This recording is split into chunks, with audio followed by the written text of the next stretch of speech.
हई देखा लो करियावा के चप्पल हाथे टांग के चलता तो मुंह लुकवा के चलता। बबुआ कैसा लगता? चेहरा पे तारा हंसी नहीं थे। कैसा लगता बताओ कालू? कालू बता कालू वीडियो पर नहीं देखा तेरा वीडियो बनाते हैं। हाथी वीडियो बनाते तू कैसा लगता रही बताओ? वो ठीक बा जे खाला होकर निकल रहा लेकिन होई कैसे पहले तू हमरा के बताओ। हई हमनी के गोल चिकन लगता हमको लगता उनको केने लेवार मार ले रे। दूसरे गाड़ी निकल अपन फंस गई बाग साला लेके हमनियो हई सरवनवा निकल रहा लोकर जूता न लटेल तार चप्पल लटा गई। इनकर इंजन ठीक नहीं खे।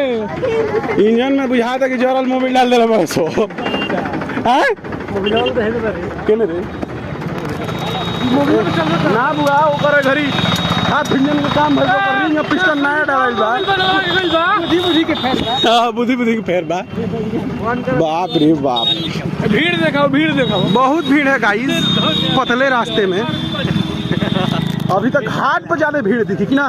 बस कर बा घाट पे भीड़ होबे करी। वीडियो फ्रेम में आओगे ना बहुत ज्यादा हमारा तो कसट दे बहुत ज्यादा मोबाइल डाला कि चार्जर फुसाला ये जानता तो तारा के छोड़ के गई रही। काका जब गंगा जी दिखाओ जी पुल लोग आग का लगा उधर से ठीक है न कनी। हां मैंने मोबाइल में मोबाइल डाला। अच्छा आई देखा पुल के काम प्रगति में बा। पुल प्रगति में नहीं के पुल रुक गइल बा। अभी बने कि ना बने कोनो हिसाब किताब नहीं के काम लगता कालू। अरे भाई लोग वीडियो को वायरल साला कलुआ जो